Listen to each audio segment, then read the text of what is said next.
So hello guys, welcome to my new blog. আজকে ভোর ভোর উঠে পড়লাম। তো এখন প্রায় 5টা বাজছিল। তো প্রাইভেট যেতে হবে, ওই জন্যে উঠে পড়ি। তো তারপর 6:30টার সময় ঘর থেকে বের হয়ে যায় এবং প্রাইভেট যাওয়ার জন্য, কারণ আজকে আমাদের ফার্স্ট পিরিয়ডও নেই এবং সেকেন্ড পিরিয়ডই হবে, সেই জন্য 7:30 থেকে হবে ক্লাস। তো তারপর আমাদের প্রাইভেট পড়া হয়ে গেল এবং চলে যাচ্ছি বাড়ি। তারপর বাড়িতে এসে কিছুক্ষণ বসে থাকার পর আমাদের একটা পুকুরে চলে যায় মাছ ধরার জন্য। তো সেখানে কিছু ছিপ এবং 4-5টা হুইল নিয়ে যায়। তো সেখানে ঘাটের কাজটা একটা বাঁশ নেওয়া ছিল, সেই জন্য আব্বা বাঁশটিকে তুলে সরিয়ে দিল। তারপর হুইলের জন্য যে কাঁটাগুলি ছিল সেই কাঁটাগুলিতে কিছু টোপ মাখিয়ে দিই এবং যে সাদা সাদা জিনিসগুলো দেখা যাচ্ছে সেগুলো হচ্ছে সুজি আর মিষ্টি আর পাউরুটি। এসব জিনিসগুলো মাখিয়ে আমরা ওই টোপগুলো বানিয়েছিলাম।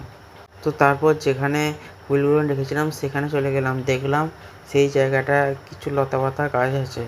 তো সেই জন্য সেখানে আর হাত ছিপ ফেললাম না। তো আজকে প্রচণ্ড গরম ছিল, আর আমরা যেই পাড়টাতে ধুচ্ছিলাম সেখানটা প্রচুর কই মাছ ছিল, সেই জন্য বড় মাছ লাগছিল না। তো তারপর আরও কিছু টোপ বানিয়ে নিলাম। তো তার কিছুক্ষণ পর আমাদের হাতে 2টো রুই মাছ ধরা পড়লো।